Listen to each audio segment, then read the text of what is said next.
Welcome everybody, episode 9 of JD's Empire Sports Talk. I am in a different location today in my house, down in the workout slash like a Hall of Fame type room we have here. We're going to talk Knicks and Rangers. First, we can just get into some of the topics, how the Knicks got a nice win tonight over the Raptors, which was expected. It's something they should have done, especially where Raptors team that only has 8 wins on the year and they've struggled throughout. The Knicks did have a 3-game losing streak though, so that's something let's start there. They had the huge winning streak. Lost Friday night to Oklahoma City. The Thunder, of course, best team in the West, one of the best teams in the NBA. They also lost to the Cavs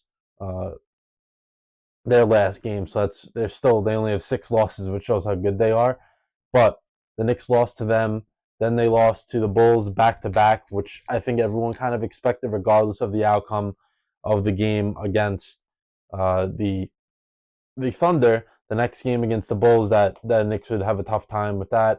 And then the Knicks also lost to the Magic Monday night, which was a letdown. They didn't have Cat. Well, you don't like to make excuses, but they didn't have one of their better players. But the Magic were really, really banged up. That should have been a game the Knicks won, but they didn't. At least tonight they bounced back because they got the Thunder coming up on Friday. A nice little rematch, nice and quick. Hopefully they can get some revenge on them. Something they definitely will. Listen, if they can come in there, beat the Thunder after losing to them last week, if you could split with one of the best teams in the NBA, it shows where you stack up. I think a lot of the experts right now, and something I've noticed as well, but I'm not panicking. I know I'm a fan of the team, so it's a little different, but everyone, all the analysts I've watched and read about, they're saying how the Knicks are struggling with depth, which they are. I'm not saying they're not. Their depth-wise is not great. Off the bench, they're playing Campaign, who's reliable, Precious Achiuwa, who is reliable, and right now Landry Shamet. We'll get into Deuce McBride a little later, how he's out injured right now. But those 3 guys they're only playing an 8-man rotation, and Tibbs doesn't even want to go to them that much. So it's reluctance, but that's Tibbs' style. He ride or dies with the starters. He's had plenty of success in his career, so it's not something you can knock, but it could be an Achilles heel when by the time you get to the end of the season and these guys are dead or even in the playoffs, when you play a team that may have the depth, like the Celtics, they can go 10, 11 deep, no problem. They may not do that in the playoffs, but they do it in the regular season, but they could do that. They could go deep. Same with the Cavs as well. That's why they're one of the best teams in the league right now. They don't have top 10. Donovan Mitchell is a really good player, but I don't think he's a top 10 player in the league. That's their best player. And they have the depth right now they just go out there and wear teams out. The Knicks are going to have to rely on their starting 5 being elite, which they are, but they're going to have that. They can't have off nights, and they have to be able to be willing to play 40 minutes a game and hoping that they can last through an entire series or not right now through the regular season because they're playing that many minutes. I saw the other night, Cat had that against the Bulls. He did not look great in the back after the Thunder game, and he played 40-plus minutes. He didn't look great against the Bulls. Then at the end of the game, he had to leave the game early. He has a jumper's knee, which it's just overuse. Which of course that's what's going to happen when you're playing in a season that's already almost halfway done. But also playing that many minutes for a big man is very tough. So they lost him Monday night, cost him a game. But at this point in the standings, I don't see him. Maybe they get ahead of the Celtics because there are 3 games. 2 or 3 games out from the Celtics, but I don't really see them. I don't think that even happens. I don't think they catch them. And then the Magic are below them, and they're not really in that close range. They could if the Knicks were going on a huge losing streak, but I don't see that happening. And I don't see them catching the Cavs because the Cavs are unstoppable right now. It's actually insane how good they've been. So I kind of think the Knicks are one of those teams that are just stuck. They're going to be the 3 seed, play whoever the 6 may be, and go from there.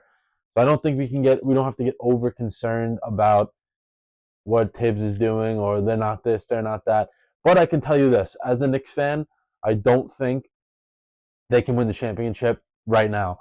If we were in the playoffs right now and we're saying, okay, this is who we're going to play, this is what we got, whatever, they're not going to win the championship. I'm telling you, they're not.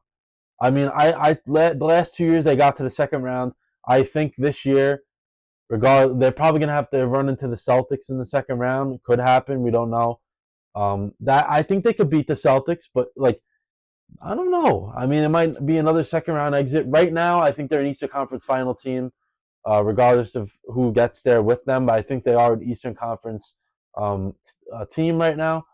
Don't know if they can get past that, and if they do get to the finals, I don't know if they can beat whoever comes out of the West.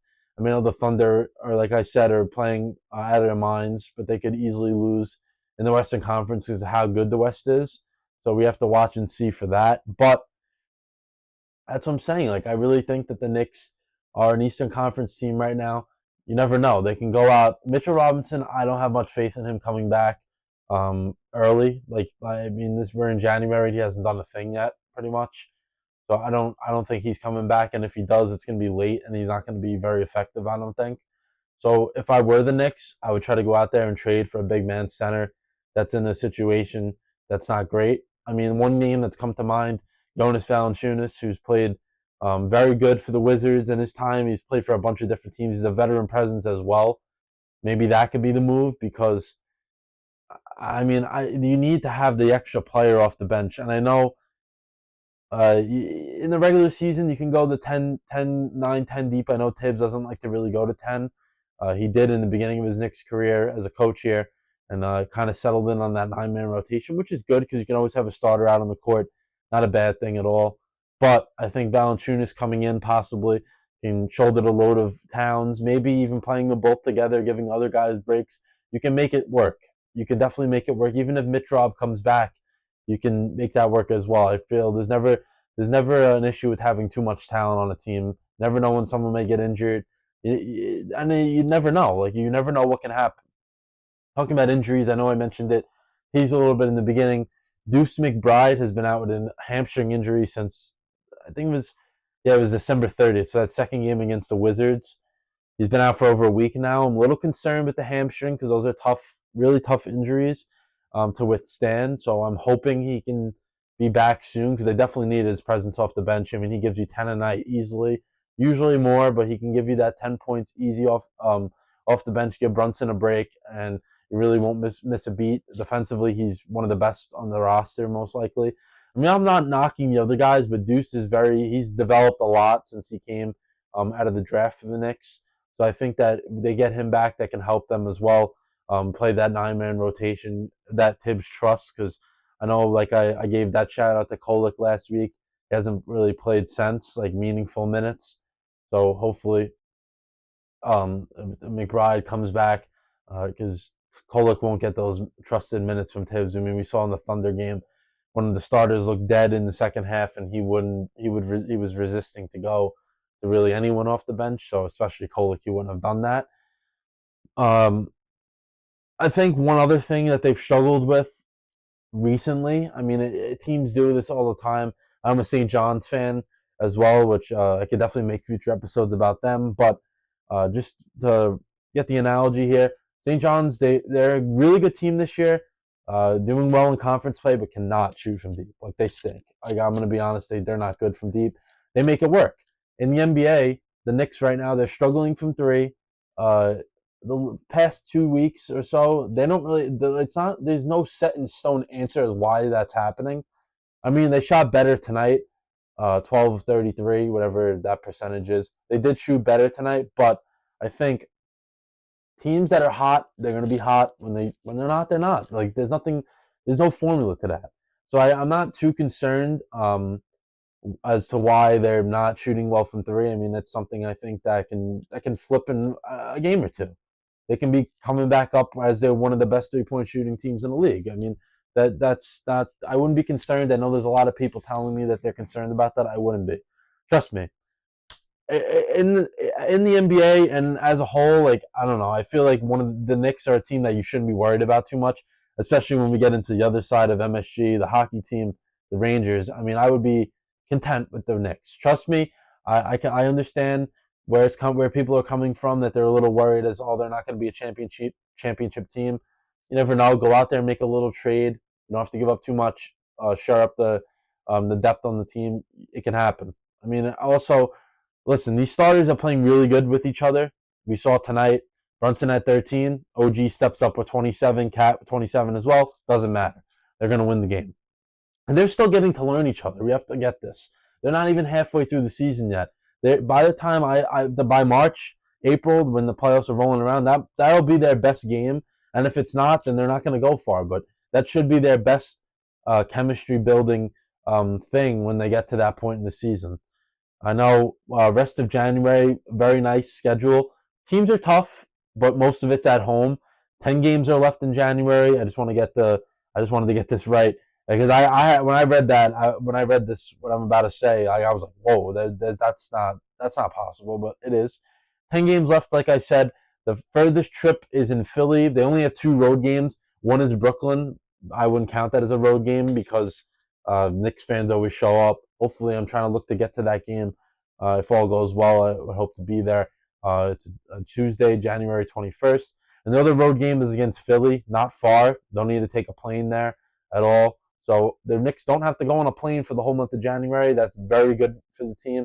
I mean, especially like it's a little thing. Say cat, knee bothering a little bit, send him on a plane for a couple hours. That can stiffen it up. I mean, I'm not, as an athlete, I know as well, like those are the little things that make a difference. This could be a turning point of where right now 25-13, they rip off another huge winning streak, which is very possible from this team, and they just keep going. And you never know, get to the 1 seed. You never know what can happen. But we'll stay in MSG. I'll go over to the other side. The Rangers. Since I talked with you guys last week, it was kind of mediocre play after they had a hot start. Since then, they went 2-1-1. Arguably, should have been undefeated if they played any lick of defense, which they haven't at all this year. I'll read some numbers for you that are staggering to me in the last 4 games, let alone, the entire season, but especially these last 4 games where they won 2 and still it's bad. But the 18-20-2 overall. Last game against Dallas, they're up 3-0. They looked outstanding at home in front of the crowd. They did lose the game 5-4 in overtime. This is the thing. Everyone that doesn't dive in, maybe an outsider talking about the Rangers, their goalies stink. They let up all these goals. It's not about that. Listen, it's not about that. Their goalies they haven't been great, but it's not all on them. The defense has let up 126 shots on goal in the last 4 games. That's 32 shots on goal, just on goal. Just imagine shot attempts that they're allowing. On goal, 32 shots a game. That's not great for a team that's trying to get back in the mix. Let alone 32 shots, it happens. It's a part of the game on goal, but they're getting outshot as well. So they're not playing great hockey at all. 14 goals in the last 4 games, so they're letting up over 3 goals a game. Very hard to win like that. It's the little things that they were doing great last year and the beginning of this year that they just don't, honestly, I don't know. They don't have an answer for it. And even Fox, Fox has been great, but the rest of the defense is, like I said last week, Fox and Schneider, they've been good. They're not playing up to their potential that they were at. I said he was great a few moments ago. It hasn't been great. They've been good, but they're not playing to where they were last year. Then the rest of the defense, I don't know why they're not playing great. I don't know what's going on. It's just not working. I know everyone's calling for Laviolette to be fired. I don't think that happens. When you have a great regular season like you did last year, and you have plenty of games left. Listen, you played 40 games. Half the season is left as well in hockey. You never know. You can rip off 12 out of 15. You're right back in the playoffs. And you get in as a last wild card. You don't know. You never know what happens. Especially a team that could get Igor back. I know he's on the IR, so he'll be out a while. You can get him back fully healthy. He can carry you on his back. You kind of just need these 2 guys, Quick and Domingue, to just hold the fort down. And this is another thing. Quick did great last year as our backup. Has been okay this year. But Domingue plays on Sunday. I know it was the Blackhawks. Plays good on Sunday. Gets the win. Lets up 2 goals. He looked the best out of these last 4. Quick played the 3 of the 4. He's looked the best out of those 4 games. Why not? Run him out there. Run him out there yesterday. The other day against the Stars. Run him out there again. Never know. This is one of the things when your team's struggling, you gotta get the blindfolds off and look at other options. I know Laviolette loves and is loyal to these certain guys. Louis Domingue's more than capable. I'm not calling for Quick to lose a starting job, but Domingue, Give him the start to Wednesday, or I mean Tuesday. Give him the start against the Stars. See what happens. He wins that one. Let him go again. Like I don't know, you can't hold it back. You got to just let him. If it's gonna work, it's gonna work. A quick's on a heater. Let him play. Like after yesterday losing that game 5-4 in overtime, I wouldn't play him. I really wouldn't play him the next game. I would let Deming play. Deming loses, go back to Quick. Deming wins, stick with Deming. Use either goalie and see if they can get on a hot streak. That's how you got to do it at this point, because the defense is not doing the goalies any favors. So if the goalie is doing it all himself, give him a shot. Why not, right? You got to see what you got. Um, a little bit of news: Chris Kreider on the IR. So I mean, right when he had those few points in those back-to-back games that we got to see when I talked about him last week, he wasn't doing great. Then he scored a few goals and had an assist. Lands on the IR. So it's another guy that is out. And if the Rangers were to look to trade him, it'll make it a lot tougher now. Even if he doesn't come back, especially if he doesn't come back, like for a while until after the trade deadline, teams are going to shy away from that. They could still trade for him if he's injured, but I mean, what teams really want to do that? And then also when he does come back, if he does before the deadline, like how's that going to look, right? Like you don't know how good that's going to be. So I got to see that. So they're in a tough situation. If I had a bet, I think he'll be here for the rest of the year now, especially with him going on the IR, which is tough. Um, Getting into a little bit of the scheduling, the Devils are coming up. Then they got the mini road trip against the Golden Knights, Avalanche, and the Hockey Club. They have a lot of home games as well in the month of January. I know this is something that people don't really know as much, but in March, Knicks and Rangers aren't home very much because of the Big East tournament, which is over a week in the early March. Then usually they hold an NCAA March Madness a weekend or 4 days or so. That I don't know about this year. I think they're back this year, so that'll kick the two teams out. So I mean, January, beginning of February, they're home a lot because they have the ability to do so. So I think both teams, like I said, the Knicks don't need to go on a run. They just need to play good basketball, which they've been. They've been on a really good clip with that. I'm not worried about them. So I think if they play good basketball, keep hold their weight, they'll be fine. The Rangers, though, they have potential to go on a run. I mean, this is the thing. I know Philip Hedl had a good night on Sunday. He's also banged up a little bit. So the squad isn't fully healthy, which is part of the problem this year. These guys are not up to their full potential. But I mean, if you keep going, plugging away, you never know. You get on a run, and that could be the driving force that makes a guy makes front office, especially Chris Drury, bring in a guy that can help the squad out, especially with defense. Because, like I said numerous times today, they need that. So hopefully that's the case for the Rangers. If not, then they just go and pack it in, whatever. By March, April, they'll pack it in, knowing they don't have a shot at the playoffs. But I mean, everyone does at this point. That's all. Like I said, you just need a run. That's it. But before I let everyone go here, I'm just really happy with the way JD Empire Sports Talk is going. I also want to thank Soren. I know he'll be editing this later, and whoever watches will get to know Soren as well for editing all these videos together. I mean, not much, obviously, with the content, but putting the beginning and the end music-wise together.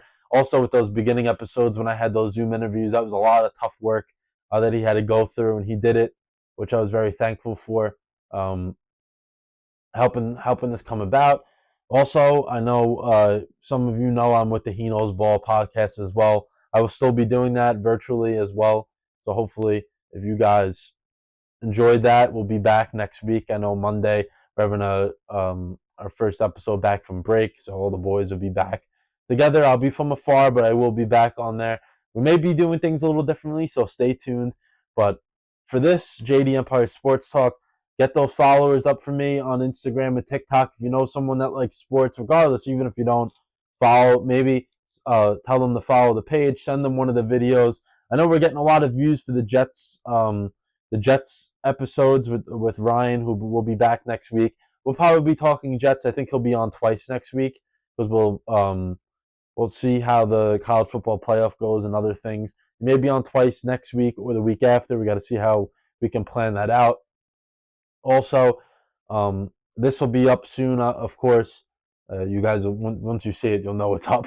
But I'll be back with Knicks and Rangers, maybe St. John's next week as well, depending on what shakes up with the Knicks and Rangers, and if St. John's can keep their winning ways up. I would love to talk about them even more. Thursday, we'll this will be out Thursday, of course. Then we'll have the Notre Dame Penn State prediction, Texas Ohio State prediction. Then we got the Saturday, Saturday's two games, the Chargers Texan prediction. Then we got the Steelers Ravens, Sunday Bills Broncos, Packers Eagles, and the nightcap Commanders and Bucks. And then Monday, of course, the Vikings and the Rams. I just wanted to make sure you guys knew about all those games. I will be posting predictions from Thursday through Monday. So we'll probably do Jets episode for Wednesday, maybe give a break Tuesday, or maybe we'll record Monday. We'll see how that goes. Knicks Rangers will be up later in the week as usual. And then the college football, like I said, the prediction show and all that. Exciting times coming up. Football's all coming to an end soon, so we got to enjoy this. But I want to thank everyone for watching episode 9, and have a great night, everyone, and see you next week.